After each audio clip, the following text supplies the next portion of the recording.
Autosuffisance alimentaire, l'heure est à l'action d'après André Razuil.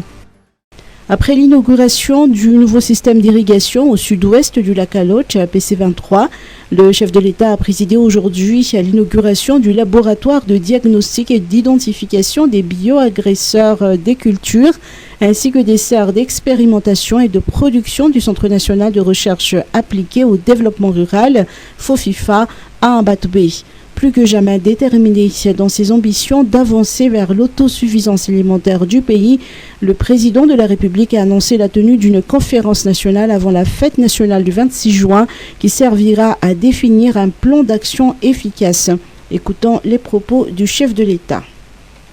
Nous allons orienter notre stratégie en matière d'énergie, mais surtout en matière d'agriculture, c'est-à-dire pour atteindre l'autosuffisance alimentaire. Notre objectif, c'est que Madagascar doit redevenir le grenier risicole dans l'océan Indien et en Afrique. Il faut noter que nous sommes déjà le deuxième producteur en Afrique, parce qu'on produit un peu moins de 4 millions de tonnes l'année.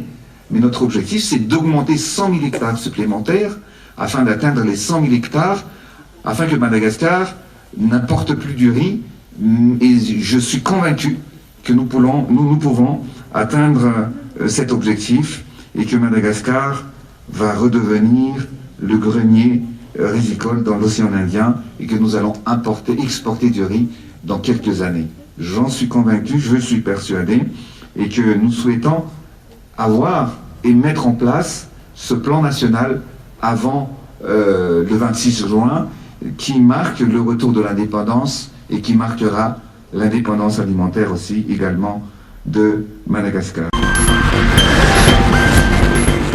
Transport par câble, présentation du tracé officiel de la ligne orange. Le projet de transport par câble avance à grands pas. Après l'obtention du permis environnemental, le secrétariat d'État en charge des nouvelles villes et de l'habitat a présenté aujourd'hui le tracé officiel de la ligne orange qui reliera Anous et Ambatobé. Cette ligne s'étendra sur 8,8 km et peut se faire en 34 minutes. 7 gares seront installées dans celle d'Anous, de Souaran, d'Ankourndjan CCIA, d'Ivanji Artek, d'Analamaïs Coliseum, d'Ambatobé ESTA, et une gare bretelle à Tannagine. Cette ligne sera un transport innovant et inédit sur notre territoire urbain, d'après le secrétaire d'État en charge des nouvelles villes et de l'habitat, Gérard Ndiamanoussou. Il rassure que les recommandations sur l'ancien tracé et les prescriptions du cahier des charges environnementales sont méticuleusement prises en compte. Les implantations des gares et des pylônes respectent la préservation du patrimoine culturel. Gérard Ndiamanoussou nous apporte plus de précisions dans cet extrait. Le décret d'utilité publique publié hier à travers le dernier conseil des ministres a précisé exactement donc, le tracé final de la ligne orange en ce qui concerne les projets de transport par câble en Tanaré. Donc les modifications portent sur 3 points exactement. Il y a la fusion de la gare à Souaran pour le transport par câble et le train urbain. Donc on passe une tracée d'Anous directement vers Souaran et une petite bretelle de Souaran montée vers Antanarène. Et de Souaran, on passe directement à Kourandjan, sur les terrains du centre de commerce actuellement, et on essaie de s'aligner par rapport à l'alignement de la route d'hydrocarbures en Kourandjan. Troisième modification, c'est l'établissement de notre gare sur les terrains d'Artek en face de la City. Donc il y a une liaison directe entre centre de commerce vers Artek en Kourandjan. Et d'un Kourandjan, Artek, on passe directement en collision, sans passer sur les terrains de Villa Elisabeth. Et pour collision, vers Ambatobé, il n'y a pas de changement. Donc pour le nombre de gares, on reste sur les 7 gares. Actuellement, les tracés, on a un tracé de 8,8 km, donc un peu plus long que le premier tracé. Donc il n'y a plus de passage de TPC entre Anous vers Ambotsatouv et Ambotsatouv vers Souaran. Donc on passe directement d'Anous vers Souaran, directement, une petite bretelle vers Antananarivo. voilà la modification pour les tracés. FIM 2022, rendez-vous à Tanzumbat du 19 au 22 mai. La FIM 16e édition se tiendra du 19 au 22 mai au Forello Expo de Tanzumbat. L'événement ambitionne cette fois-ci de contribuer à la relance économique de Madagascar depuis la réouverture des frontières. Plus de 150 exposants, dont 27% de nouveaux, participeront à cette 16e édition de la Foire internationale de Madagascar.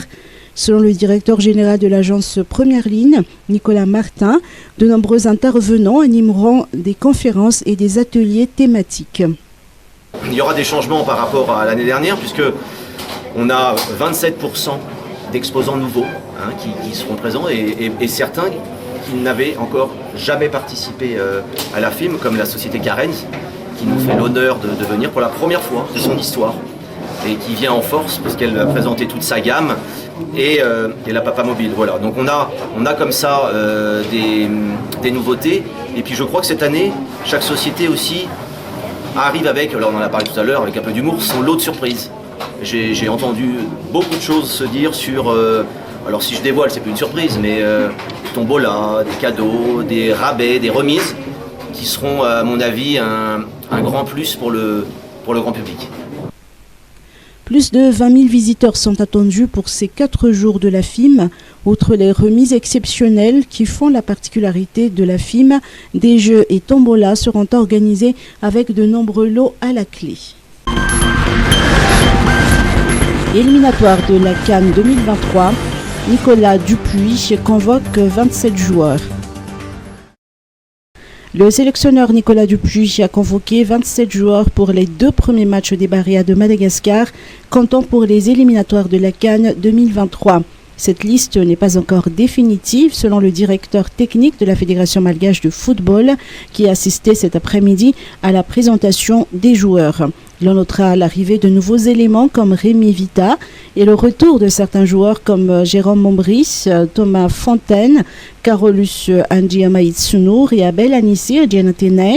Pour rappel, Madagascar évolue dans le groupe E aux côtés du Ghana, de l'Angola et de la République centrafrique. Pour les premiers matchs, l'équipe nationale Barea se déplacera au Ghana le 1er juin prochain avant de recevoir les Angolais au stade Barea de Mamas le 5 juin. Le regroupement des joueurs commencera le 27 mai en France, a annoncé Nicolas Dupuis.